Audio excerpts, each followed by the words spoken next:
Hello and welcome to this PPR tutorial on perfect competition.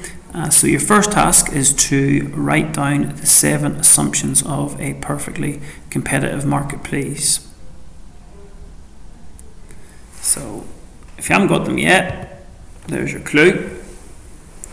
So we have no, free, perfect, norm and price. So that helps you remember homogeneous products, no barriers of entry or exit, freely mobile factors of production, perfect knowledge that they have normal profits in the long run, that there are many buyers and many sellers, and that they are price takers.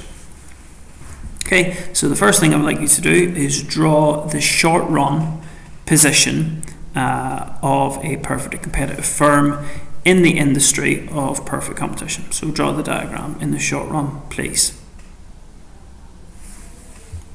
So hopefully you've drawn this, if you can remember how to draw it. So you've got the industry on the left hand side, demand and supply, and then you've got the firm on the right hand side.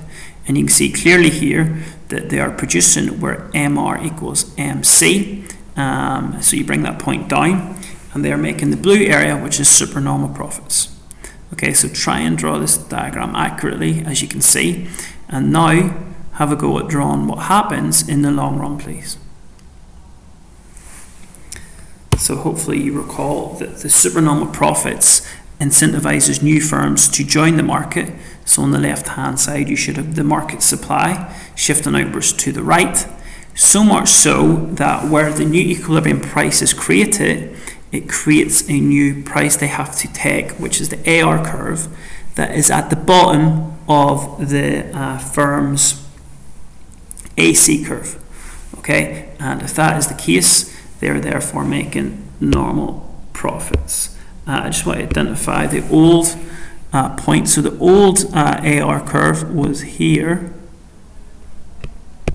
Okay, so that was AR1 equals MR1. And they were producing where MR equaled MC in the first case, which was here. And they were in the short run making that area of supernormal profit, which incentivized the new firms to join the market, which caused the firms already in it to lose out and lose output and produce where AR equals AC, which, as you know, is normal profits. So they can only make that in the long run. Final thing I need you to draw is copy this table, and see if you can identify or recall the efficiencies in both the short run and the long run of a perfectly competitive market. So hopefully you went through all these and you remembered that in the short run the firm is allocatively efficient. So they do produce where demand equals supply, and obviously as well where price equals MC. However, they are not allocatively efficient because, as you can see in the short run, they're producing there on their average cost curve. It is not at the bottom of the AC curve. So therefore they're not productively efficient. And they're not statically efficient because they're not both productively efficient. Now they do make supernormal profits, but the assumption is that because there's a homogeneous product and there's many sellers and obviously new firms join the market, this sort of never materializes into a dynamic efficiency. So there's never any real improvements in the production of firms, and even if there was, there's perfect knowledge, so they would all be able to access it. So there's no gain in that reinvestment of supernormal profits. In the long run then, you can see they are allocatively efficient, they are productively efficient because they are now producing at the bottom of the AC curve where Q2 is.